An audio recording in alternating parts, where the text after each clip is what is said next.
오늘 우리에게 주시는 하나님의 귀한 말씀 열왕기하 18장 3절과 4절입니다.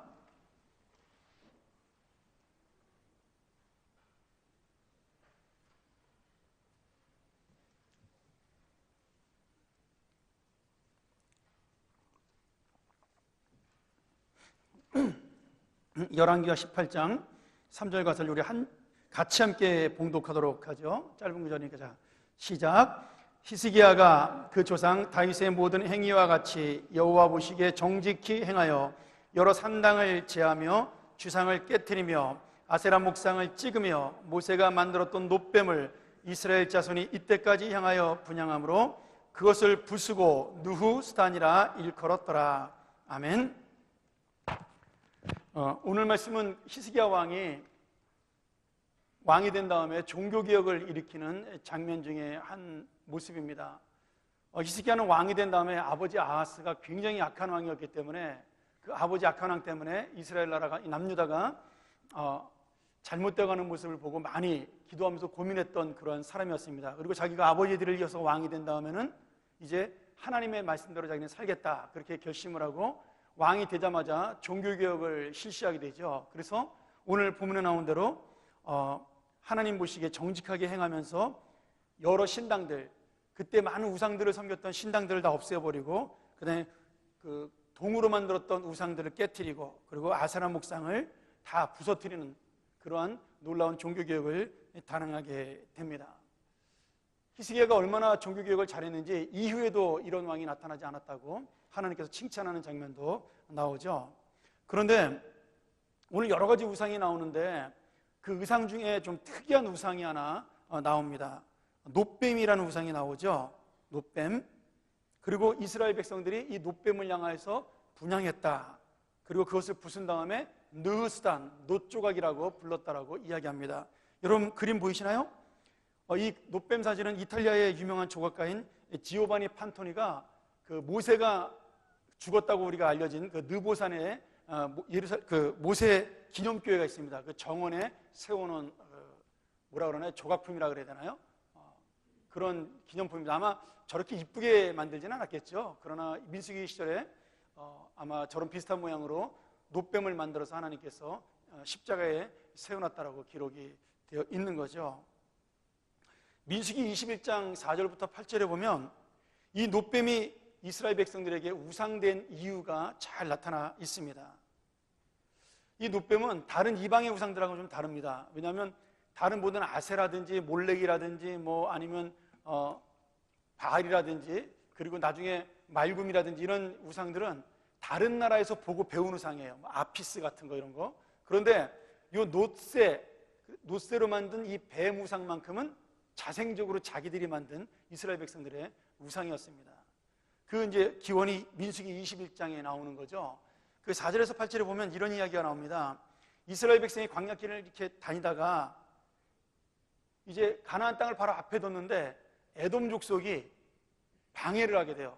자기들을 지나가야지만 가나안 땅으로 직접 들어갈 수가 있는데 에돔 족속이 이스라엘 백성이 지나가는 것을 막습니다. 그런데 하나님께서 이 에돔 족속이 옛날 야곱의 형이잖아요. 그러니까 이스라엘 백성하고는 사촌 형제간입니다. 그러니까 그들이 잘못했지만 싸우지 말고 너희가 양보해서 길을 돌아가라고 이렇게 명령을 내리십니다. 그래서 이스라엘 백성들이 싸우지 않고 이 길을 돌아서 다시 바람강야 쪽으로 가게 되는데 이때 이스라엘 백성들 사이에서 불평과 원망이 일어나는 거죠. 아니 하나님 왜 좋은 길 놔두고 왜 돌아가라 그러는 거야? 또 우리는 돌아가는 거야. 이러다 가나안 땅에 언제 들어가? 아이 못 들어갈 거야. 지금까지 다녔지만 소용없잖아. 뭐 이런 식의 불평들, 그리고 모세를 향해서 당신이 잘못하고 있다 뭐 등등 이런 불평들을 막 하는데 그 모습을 보고 있던 하나님 마음속에 이스라엘 백성을 향한 아픔이 담겨져 있었던 거예요. 지금 이스라엘 백성이 1, 2년 광야 생활을 한 것이 아니라 거의 수십 년을 광야 생활을 했는데 여전히 똑같이 불평하는 이스라엘 백성을 바라보면서 하나님이 이스라엘 백성들을 향해 분노하신 거죠. 그래서 이스라엘 백성들 사이로 뭘 보내요? 불뱀을 보내서, 우리 기도원에도 뱀이 있다고 그러는데 그 기도에 있는 뱀보다 훨씬 더 무서운 불뱀을 보내서 이스라엘 백성들의 불평하는 사람들을 다 물어버리게 한 겁니다.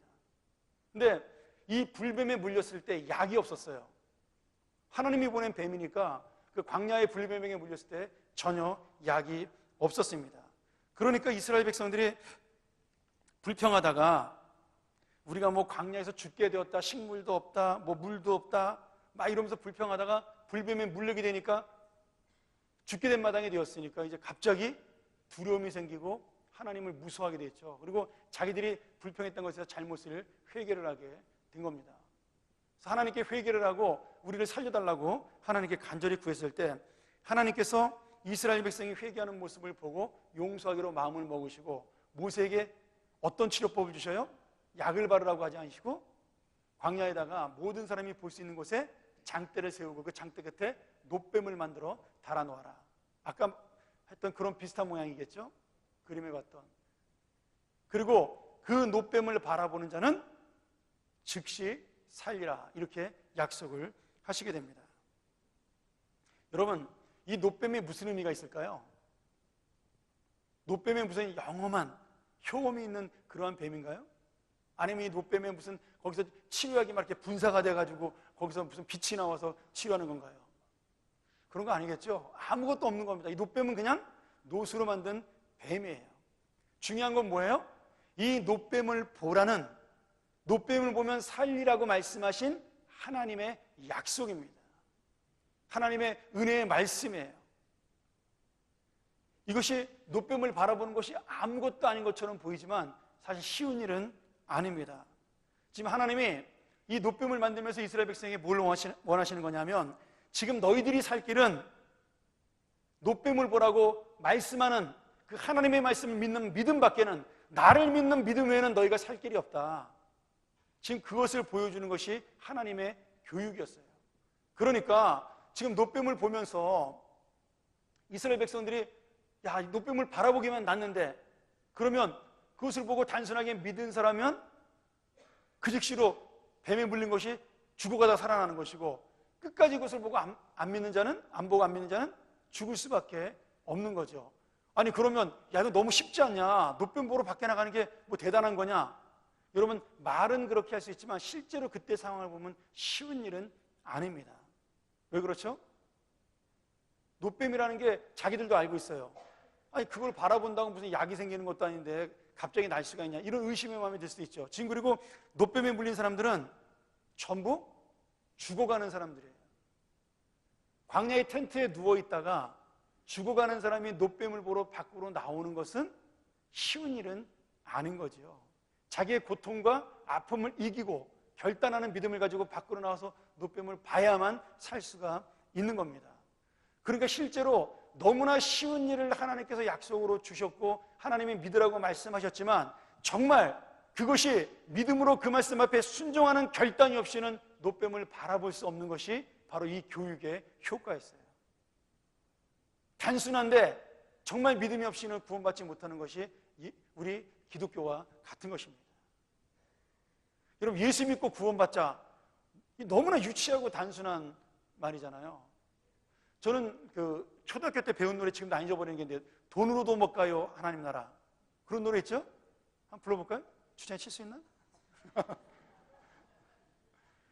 돈으로도 못 가요 하나님 나라, 그런 거 있잖아요. 그렇죠? 힘으로도 못 가요 하나님 나라. 뭘로 가죠? 믿음으로 가는 나라, 하나님 나라. 야, 이거 초등학교 4학년 때 배웠는데 아직도 기억하네.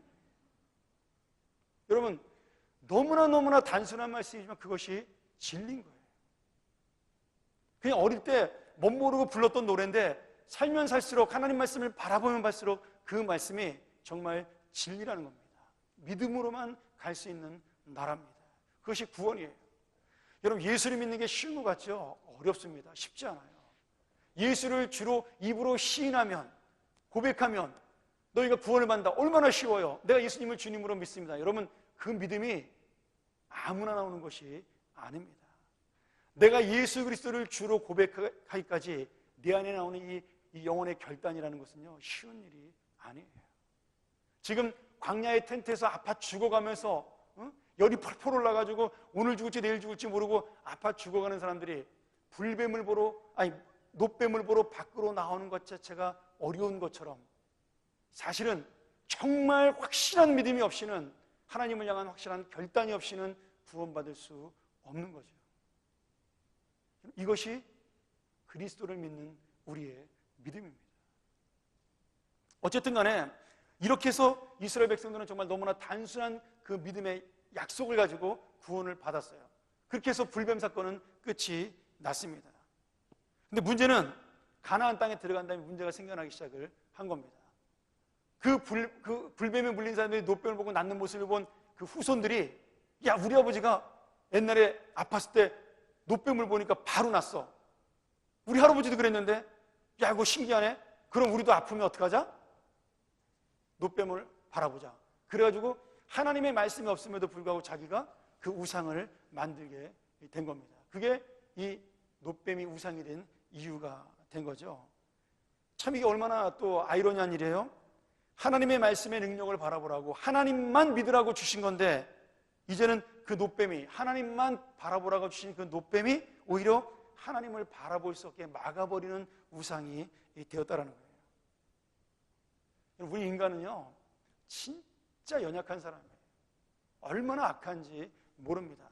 다 우리가 착한 얼굴하고 앉아있지만, 여러분, 내 마음속에는 조금만 틈만 나면 내가 원하는 대로, 내 욕심대로 하고 싶은 욕망이 정말 폭풍처럼 일어나는 그러한 사람들이 우리의 마음입니다. 그게 사람이에요. 하나님께서 아무리 좋은 것을 줘도요, 우리가 방심하고 놓치면, 우리의 욕심대로 조금만 바꿔나가면 그것은 바로 우상이 되어버리고 마는 겁니다. 오늘 히스기야가 바로 그것을 깨트린 거죠. 그냥 부순 것이 아니라 그 노뱀이 형체를 못 알아보도록 바스러뜨려 버렸어요. 완전히 조각조각을 낸 겁니다. 뱀인지 아닌지 확실하게 모르도록. 그리고 그것을 무엇이라고 불렀다고요? 느흐스단이라고, 놋조각이라고 부른 겁니다. 그냥 놋조각이에요.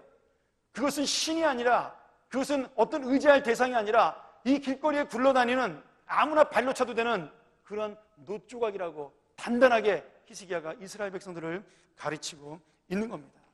그 마음속에는 우리가 다시는 아무것도 아닌 이 우상을 의지하지 말고 오직 우리를 구원하실 하나님만을 의지하자는, 다시 한번 하나님의 그 말씀만을 따라가자는, 하나님만 바라보자는 그 민수기 21장의 믿음을 회복하자는, 참된 본질을 회복하자는 히스기야의 결단이 담겨져 있는 그러한 개혁이었죠. 그러니 다른 우상을 깨트리는 것도 중요하지만 이 느흐스단이라는 이 노셋 조각의 우상을 깨트리는 것은 히스기야에게 있어서 예전의 신앙을 회복하고 하나님만 바라보고 광야를, 그렇게 아무것도 바라보지 않던 광야를 하나님만 바라보고 살았던 그 옛날 조상들의 믿음을 되찾는 결단이라는 겁니다. 사랑하는 성도 여러분, 그런데 우리는 우리의 마음속에 이 느흐스단, 놋조각의 우상을 가지고 있지 않나요? 한번 여러분의 마음도 살펴보세요. 우리가 우상을 직접 만들거나 섬기지는 않지요. 그러나 실제로 내 마음과 내 인생 속에는 더 많은, 어쩌면 이스라엘 백성들보다 훨씬 더 교묘한 놋조각의 우상 느흐스단이 숨겨져 있는 겁니다. 첫 번째 놋조각의 우상이 뭐예요? 느흐스단이 무엇입니까? 처음에 하나님의 은혜로 알았던 놋뱀을 이제는 그 하나님의 믿음으로 바라보았던 그 믿음이 이제는 그 믿음 때문에 주어진 느흐스단과 같은 그런 놋조각 같은 나의 것들, 하나님을 바라봄으로 하나님께 주셨던 나의 것들, 그것이 뭐 돈일 수도 있고 여러분의 건강일 수도 있고 아니면 여러분의 자녀일 수도 있고 우리가 지난 주일날 배웠던 한나처럼 사무엘일 수도 있는 거죠. 그런데 처음에 주어졌던 그런 모든 하나님의 좋은 것들, 그런 것들이, 이 직분이, 어쩌면 칭찬이, 물질이, 사역이 하나님을 의지했던 그 모든 것에서 이제는 벗어나 하나님을 바라보는 통로가 아니라 내 자랑하는 통로가 되고 내가 의지하는 통로가 되고 나의 소망이 되는 통로가 되는 것, 이것이 바로 내 마음속에 있는 진짜 느흐스단입니다. 제가 이번 주일날 한나 두 번째 설교를 하려고 그러는데요, 여러분, 한나가 이 느흐스단에 넘어가지 않은 여자였어요. 사무엘을 얻었잖아요. 그러나 그 사무엘은 그저 하나님이신 아들 그것이었습니다. 아들이 중요한 것이 아니라 하나님이 주셨다라는 것을 깨달은 그 한나의 믿음이 바로 이 놋조각의 우상으로 나아가지 않은 하나님이 원하시는 믿음이었다는 거죠. 여러분, 지금 나에게 느흐스단이 다 있어요. 여러분 마음속에 예수를 오래 믿으면 믿을수록, 하나님을 더 깊이 알면 알수록 어쩌면은 더 교묘하게 숨겨져 있는 나의 느우스탄이 내 안에 숨겨져 있습니다. 저도요, 목사라는 직분이 나에게 우상이 될 때가 많습니다. 여러분, 목사와 구원과는 아무 상관이 없습니다.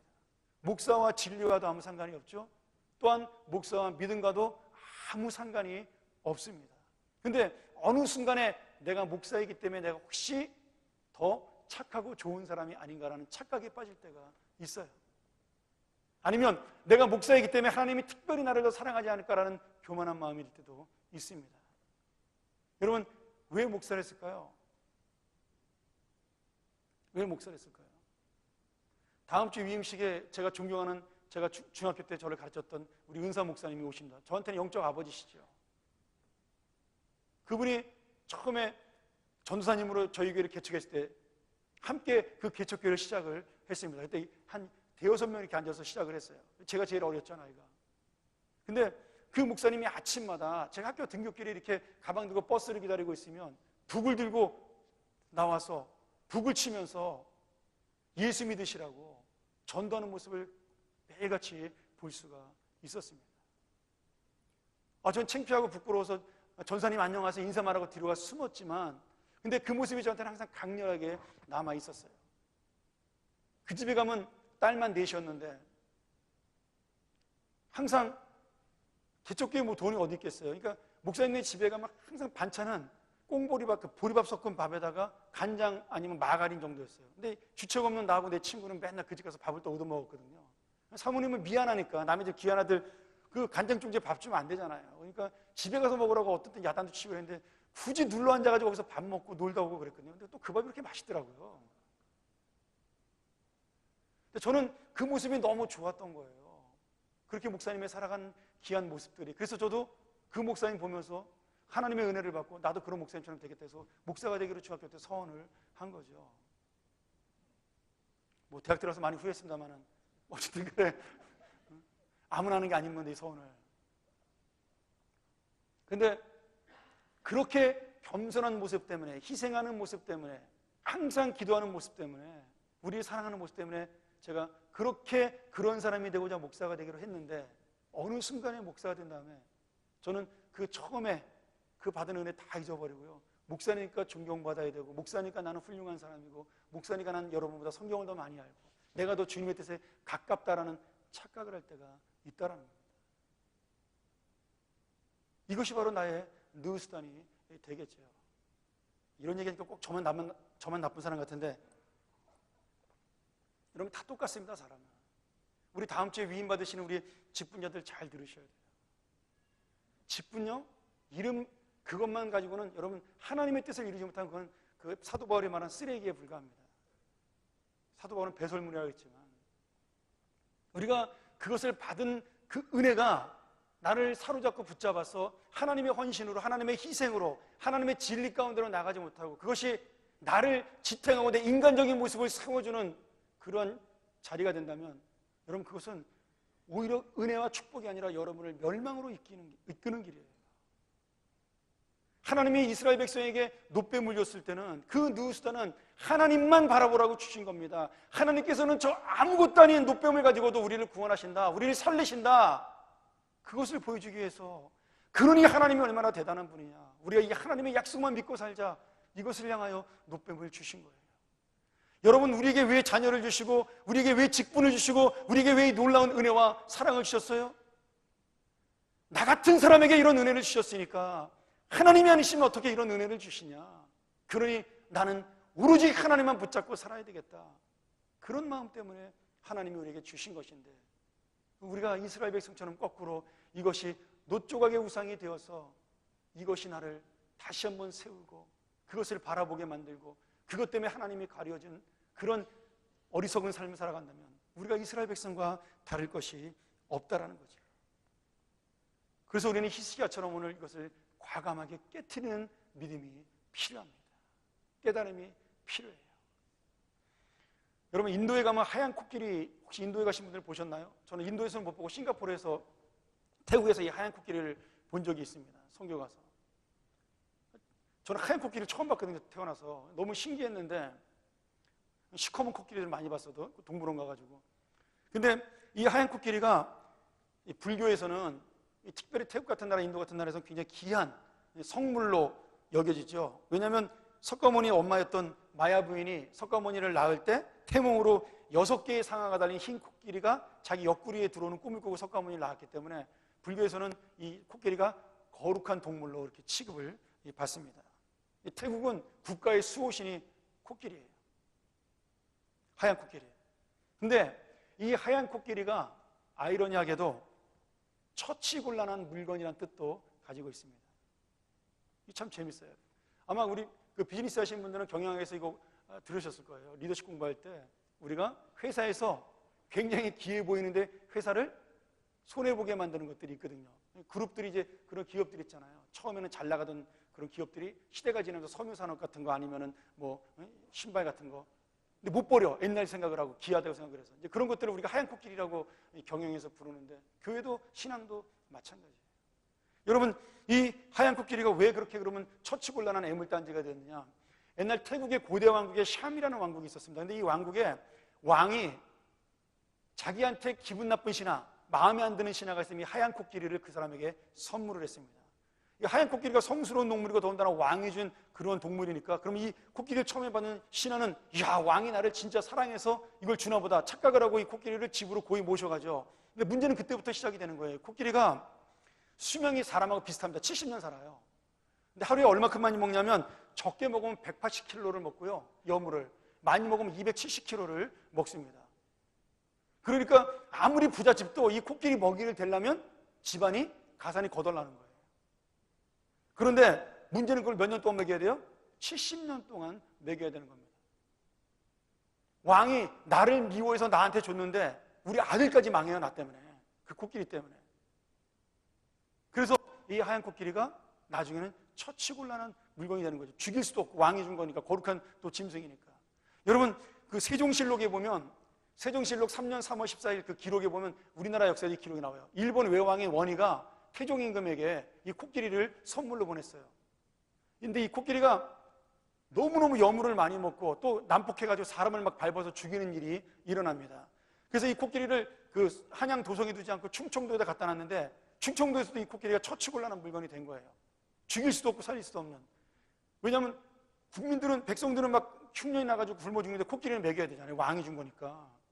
그래가지고 충청 감사가 세종대왕에게 상소문을 올려요.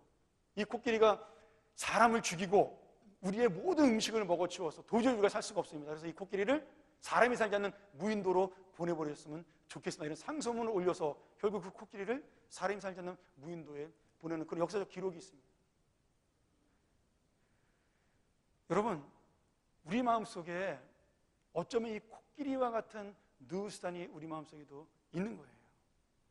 나의 영혼을 죽이고 하나님의 은혜를 가로막고 나도 모르는 사이에 내 인생을 망쳐버리는 그런 코끼리와 같은 누수단이 있는데 나는 아직도 그것을 붙잡고 있다는 거죠. 여러분, 히스기야가 왜 대단한 거예요? 그 모든 것을 깨트렸기 때문이에요. 이것을 놓치면 죽을 것 같았던 이스라엘 백성들의 마음을 그 노수 쪽을 깨트림으로 말미암아 아무런 문제도 일어나지 않냐고 아무런 영향도 받지 않는 모습을 바라보면서 이스라엘 백성들의 마음을 돌렸기 때문에 이 히스기야가 대단한 개혁을 일으킨 겁니다. 여러분 안에 있는 느수단 버리지 못하면 우리는 끝까지 하나님을 바라보지 못하게 됩니다. 두 번째 느수단이 있는데요, 이거는 또 반대적인 그 놋대 조각이죠. 우리 안에 있는 고난과 아픔입니다. 여러분, 제가 지난주에 제목이 뭐였죠? 슬픔과 고통, 하나님을 만나는 통로, 그거였잖아요. 여러분, 슬픔과 고통이 동굴이라고요? 제가 지난주에 터널이라고 설명을 드렸습니다. 터널, 언젠가 입구가 있는 터널, 햇볕이 비치는 터널이요. 여러분, 하나님께서 우리에게 고난을 주셨을 때는, 아픔을 주셨을 때는 그것이 우리를 죽이고 지배하는 그런 악한 도구가 아니라 믿음으로 하나님을 바라보는 기회가 되고 믿음으로 하나님을 붙드는 기회가 되고, 그것 때문에 마치 불뱀에 물렸던 이스라엘 백성이 그 고통을 이기고 하나님만 바라보는 것처럼 하나님의 은혜를 붙들게 하는 것이 오늘 하나님께서 우리에게 주시는 아픔과 고통의 의미입니다. 한나처럼 그래서 하나님을 붙드는 거죠. 그런데 이 고난 자체가 나의 인생을 지배해버려요. 아픔 자체가 나의 인생을 덮어버립니다. 나의 기도 눈도 덮어버려요. 그래서 아예 하나님의 음성을 듣지도 못하고 하나님을 바라보지도 못하는 그러한 진짜 누우스단이 되어버리는 거죠.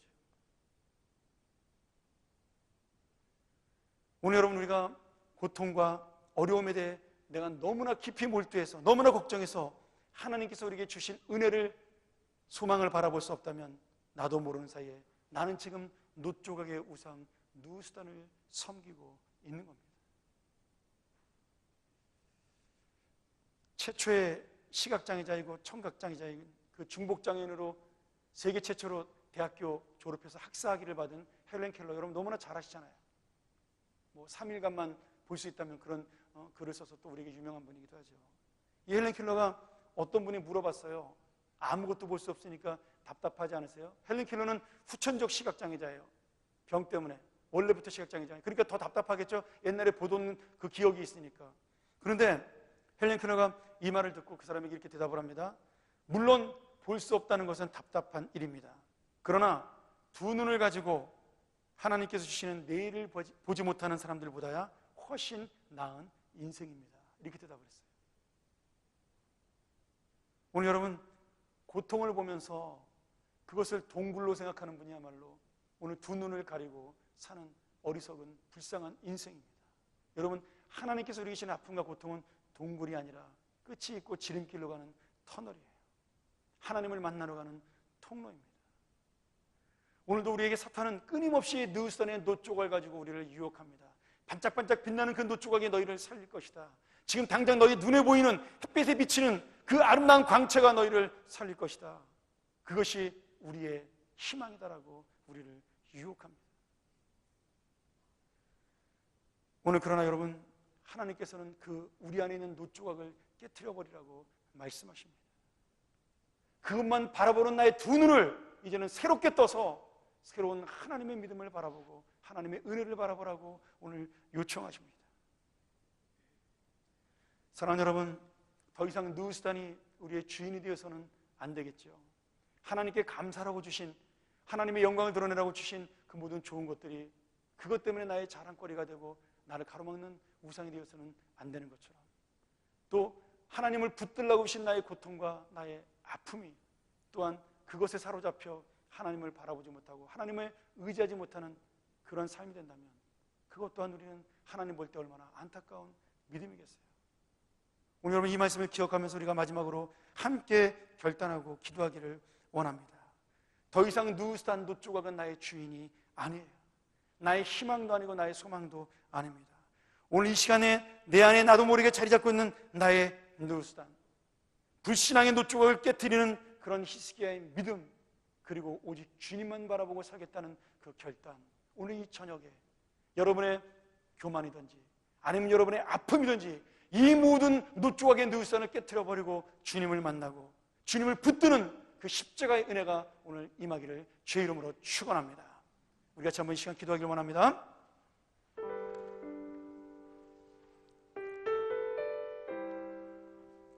오늘 여러분, 내가 붙들었던 것들이 있습니다.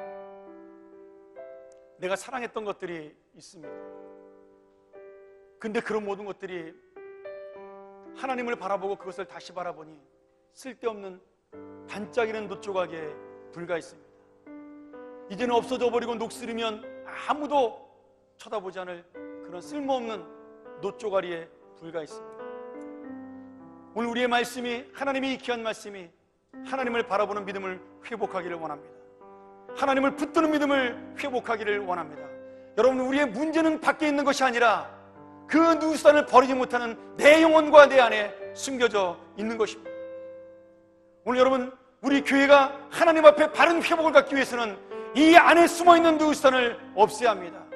과거에 그 놋조각을 바라보고 받았던 은혜들이 이제는 더 이상 소용없다는 것을 깨닫고 그 놋조각 주신 하나님만 바라보는 그 은혜를 회복해야 우리 교회가 삽니다. 여러분의 영혼이 삽니다. 여러분의 가정과 여러분의 인생이 다시 살아납니다. 여러분, 함께 기도합시다. 하나님, 내 안에 있는 놋조각, 내 안에 있는 이 우상의 조각, 내 안에 있는 이 누우스단을 깨트려 주시기 원합니다. 하나님만을 붙들기 원합니다. 하나님만을 바라보기 원합니다. 내가 오늘 불뱀에 물린 인생처럼 되었어도 그 하나님을 바라봐 내가 주님 때문에 살기를 원합니다. 그 믿음으로 살기를 원합니다. 우리가 참 이 시간 주여 한번 크게 부르고 주님 앞에 기도합니다. 주여!